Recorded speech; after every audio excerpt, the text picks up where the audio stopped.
یہ کہانی ایک ایسے جانباز کمانڈو کے گرد گھومتی ہے جس نے پاکستان کو دو لخت ہونے سے بچانے کے لیے سر دھڑ کی بازی لگا کر بھارت کو تگنی کا ناچ نچایا۔ کہانی کی طرف بڑھنے سے پہلے آپ سے گزارش ہے کہ چینل کو سبسکرائب کیجیے اور ویڈیو کو لائک کیجیے۔ آئیے کہانی کی طرف چلتے ہیں۔ نہیں ایوب، یہ بات نہیں ہے۔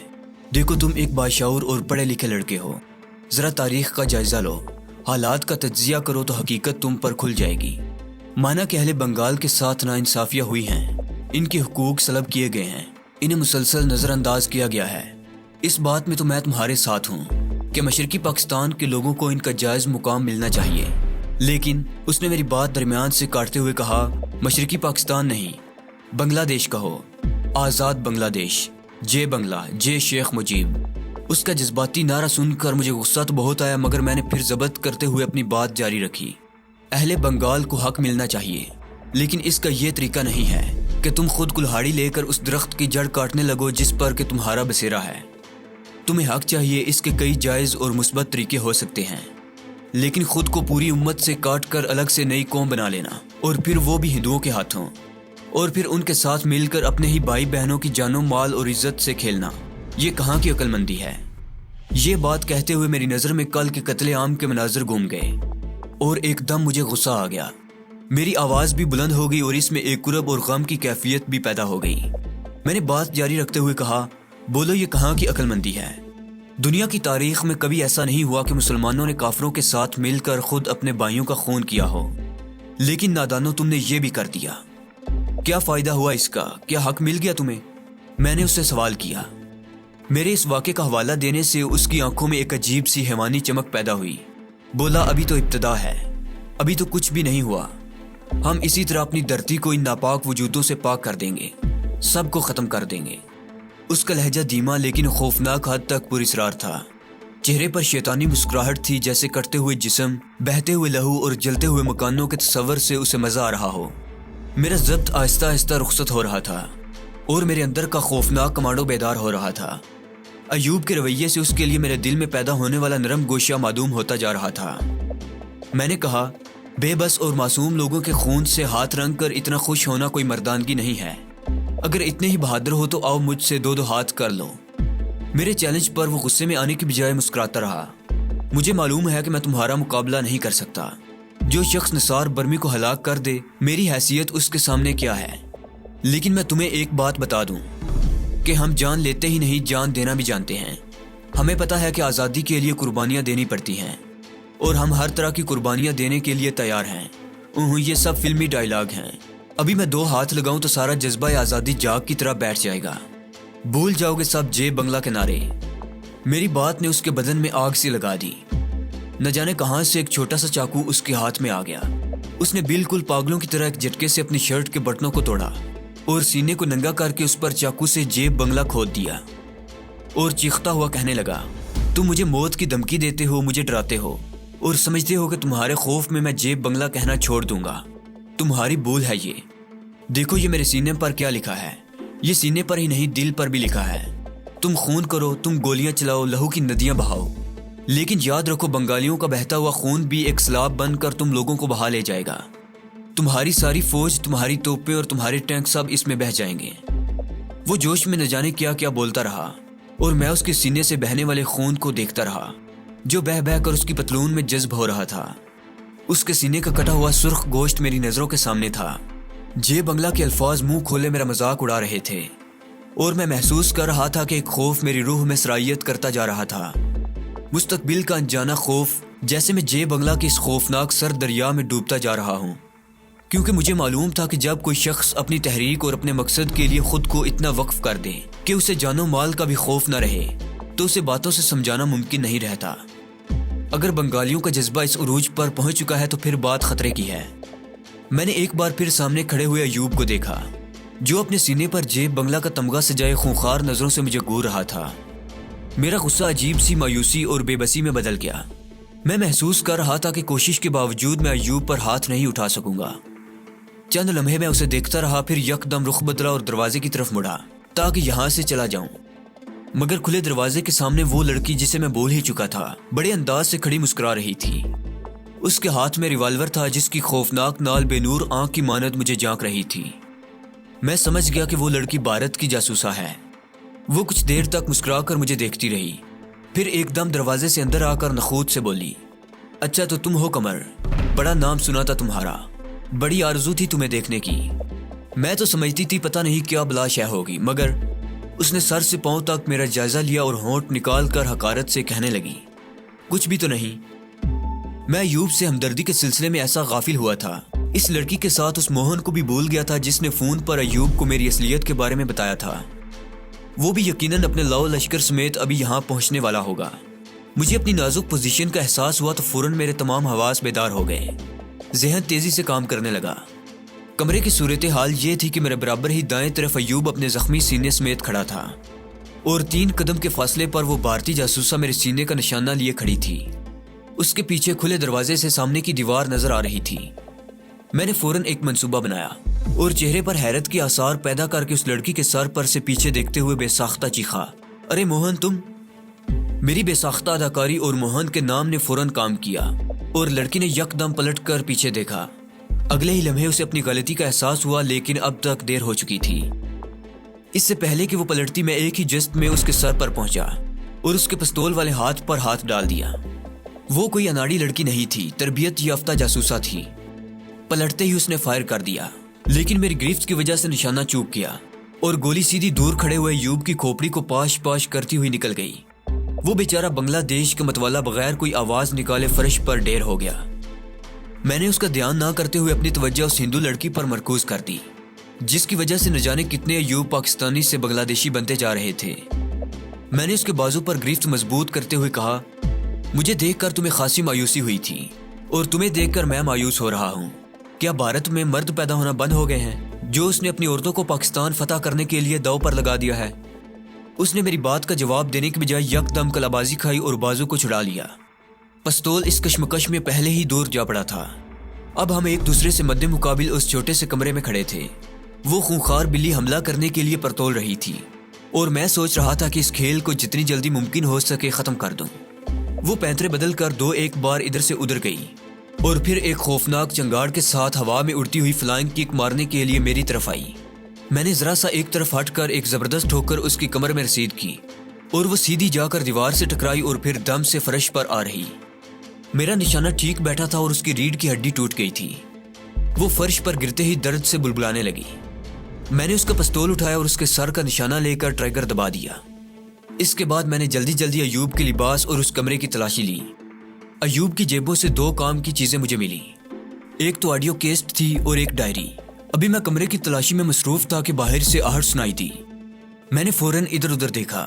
ایک کھڑکی میری پشت پر واقع تھی۔ میں نے جلدی سے اسے کھولا اور باہر جھانکا۔ یہ پریس کے پیچھے کی گلی تھی جو اس وقت سنسان پڑی تھی۔ میں نے اندازہ لگایا کہ اس وقت میں زمین سے 20 فٹ کی بلندی پر ہوں۔ اتنی بلندی سے چھلانگ لگانا میرے لیے مشکل نہیں تھا۔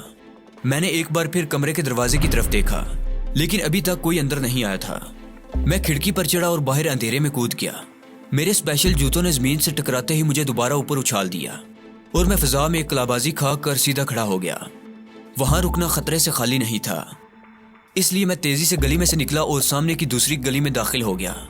اسی طرح گلیوں گلیوں ہوتا ہوا میں مین روڈ تک آ گیا۔ وہاں سے ایک فوجی ٹرک گزر رہا تھا جو یونیورسٹی کی جانب ہی جا رہا تھا۔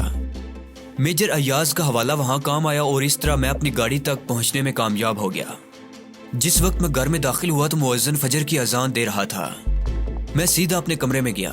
عبداللہ جو میرے بستر پر سویا ہوا تھا میری آہٹ سن کر جاگ گیا اور میری جانب استفہامیہ نظروں سے دیکھنے لگا، جیسے پوچھ رہا ہو کہ کہاں سے آ رہے ہو۔ میں اس کا مطلب سمجھ گیا اور ہنس کر بولا، ایک کارنامہ انجام دے کر آ رہا ہوں، لیکن تفصیل بعد میں، پہلے ایک گرما گرم چائے ہو جائے۔ میرے خوشگوار موڈ نے اس پر بھی خوشگوار اثر ڈالا اور وہ مسکراتا ہوا چائے بنانے کے لیے باورچی خانے کی طرف چلا گیا۔ جتنی دیر میں چائے بن کر آئی میں ہاتھ منہ دھو کر اور لباس تبدیل کر کے تازہ دم ہو چکا تھا۔ عبداللہ نے 2 پیالوں میں چائے ڈیلی اور کہنے لگا، میرے پاس بھی آپ کے لیے ایک اہم خبر ہے، لیکن پہلے آپ بتائیں کہ کیا کر کے آ رہے ہیں۔ اس اطلاع پر میں چونکا اور عبداللہ کی شرط کے مطابق میں نے پہلے اپنی کارگزاری سنائی۔ ایوب کی موت کی خبر سن کر عبداللہ پر بڑا عجیب رد عمل ہوا۔ کہنے لگا، قمر بھائی یہ اچھا نہیں ہوا۔ میں جانتا ہوں ایوب بھی ان لوگوں میں شامل تھا جنہوں نے میرے محسن عبد المالک بھائی کو شہید کیا تھا۔ اور میں نے قسم کھائی تھی کہ میں ان کے خون کا بدلہ خود لوں گا اپنے ہاتھ سے، مگر خیر اس میں بھی اللہ کی طرف سے کچھ بہتری ہوگی۔ اس کا موڈ جو تھوڑی دیر پہلے خاصا خوشگوار تھا ایک دم چوپٹ ہو گیا تھا، شاید اپنی قسم پوری نہ ہونے کی وجہ سے۔ میں نے کافی دیر اسے سمجھایا اور جب اس کی طبیعت ذرا ہلکی پھلکی ہوئی تو میں نے اس اہم خبر کے بارے میں پوچھا جس کی اطلاع عبداللہ نے مجھے شروع میں دی تھی۔ اس نے بتایا کہ چٹاگانگ سے قمر الاسلام نے اطلاع دی ہے کہ یہاں ایک خطرناک منصوبہ تیار کیا گیا ہے جس کے مطابق سمندر میں موجود ہماری گن بوٹس کو تباہ کر دیا جائے گا۔ اطلاع ایسی تھی کہ میں اچھل کر کھڑا ہو گیا جیسے بچھو نے ڈنگ مارا ہو، کیونکہ یہ بات تو سب ہی جانتے تھے کہ مشرقی پاکستان میں ہماری بحری قوت انہی چند جنگی کشتیوں پر مشتمل تھی جو چٹاگانگ کے ساحل پر موجود تھیں۔ اگر انہیں تباہ کر دیا جاتا تو سمندر کا راستہ دشمن کے لیے بالکل صاف ہو جاتا اور وہ جب چاہتا اس طرف سے حملہ کر کے ہمیں نقصان پہنچا دیتا۔ میں نے عبداللہ سے مزید معلومات حاصل کی۔ قمر الاسلام کے بارے میں پتہ چلا کہ وہ بھی عبد المالک کی طرح اسلامی چھاتروں شنگو اسلامی جمعیت طلباء کا کارکن اور اسلام اور پاکستان پر جان دینے کے لیے ہر وقت تیار رہنے والا نوجوان ہے۔ عبداللہ نے محب وطن لوگوں کی جو تنظیم بنانی شروع کی تھی، قمر الاسلام اس کی چٹاگانگ شاخ کا ناظم تھا۔ عبداللہ سے باتیں کرتے ہوئے مجھے یاد آیا کہ جب ہاسٹل میں میں نے ایوب سے ڈیتھ مشن کی بات کی تھی تو وہ چونک کر بولا تھا میرے ساتھ چلو، یہ جگہ مناسب نہیں، شنگو والے نہ سن لیں۔ اس کا مطلب یہ تھا کہ علیحدگی پسندوں کو فوج کے بعد اگر کسی سے خطرہ تھا تو وہ یہی لوگ تھے۔ میں نے عبد المالک کو دیکھا تھا اور اس سے بات بھی کی تھی، لیکن اس کے بعد میرے حالات ایسے رہے کہ میں عبد المالک کو بالکل ہی بھول گیا، مگر عبداللہ اسے نہیں بھولا تھا اور بھولتا بھی کیسے؟ آخر وہ عبد المالک کا احسان مند تھا۔ اس نے عبداللہ کو جرائم کی گندی زندگی سے نکال کر باعزت طور پر جینا سکھایا تھا۔ عبداللہ سے باتوں کے دوران میرے ذہن میں ایک خیال یہ بھی آیا کہ ان نوجوانوں کی ایک تنظیم بنانی چاہیے جو سارے ملک میں پھیلے ہوئے علیحدگی پسند تخریب کاروں کا مقابلہ کرے۔ اسی خیال کے تحت میں نے عبداللہ سے کہا، عبداللہ میرا خیال ہے کہ ان نوجوانوں کی ایک باقاعدہ تنظیم بنانی چاہیے تاکہ دشمن کے خلاف ہم بھرپور کارروائی کر سکیں۔ تنظیم کی ضرورت نہیں ہے، عبداللہ نے میری بات سن کر کہا، البتہ ان نوجوانوں کو جنگ کی تربیت دینے کی ضرورت ہے۔ کیوں؟ تنظیم کی ضرورت کیوں نہیں ہے؟ میں نے عبداللہ سے استفسار کیا۔ وہ اس لیے کہ وہ پہلے ہی ایک مضبوط تنظیم کی صورت میں منظم ہیں، لیکن ان لوگوں کی کوئی باقاعدہ فوجی تربیت نہیں ہے۔ ہمیں صرف یہ کرنا ہے کہ انہیں اسلحے کے استعمال کی تربیت اور دیگر ضروری جنگی تربیت دیں۔ خیر میجر ایاز سے بات کروں گا اس بارے میں نے سوچتے ہوئے کہا۔ ہاں تم ذرا قمر الاسلام کا پتہ سمجھا دو، اور عبداللہ نے مجھے اس کا پتہ بتا دیا۔ اگلے دن میجر ایاز سے ملاقات کر کے میں نے وہ ڈائری ان کے حوالے کی جو ایوب کی جیب سے حاصل کی تھی۔ البتہ کیسٹ میں نے پھینک دی کیونکہ اس میں فحش فلمی گانوں کے علاوہ کچھ بھی نہیں تھا۔ ڈائری سے جو معلومات حاصل ہوئی وہ ہماری حکومت کے نقطۂ نظر سے اہم تھیں۔ خاص الخاص بات یہ تھی کہ نئی حکمت عملی کے تحت فوج کی مزاحمت اور حکومت کی گرفت دیکھنے اور اپنی قوت کا اندازہ لگانے کے لیے یہ طے کیا گیا کہ چند بنگالی افسران کو جو کہ حکومت میں بڑے عہدوں پر فائز ہیں یہ ذمہ داری سونپی جائے کہ وہ مارشل لا حکومت کو مجبور کریں کہ موجودہ ہنگاموں اور قتل و غارت گری پر قابو پانے کے لیے فوج کو سڑکوں پر لائے، اور دوسری طرف بنگالی عوام کو اکسایا جائے کہ وہ فوج کی ہر حکم کے خلاف ورزی کریں۔ اس طرح فوج اور عوام میں براہ راست تصادم کے ذریعے قوت کے توازن کا پتہ چل جائے گا، اور اگر فوج کہیں بھی ذرا سی دبتی ہو تو اس کمزوری سے بھرپور فائدہ اٹھایا جائے۔ اس پر ہماری طرف سے لائحہ عمل بھی مرتب کیا جا سکتا ہے، لیکن یہ سب کام حکومت کے کرنے کا تھا۔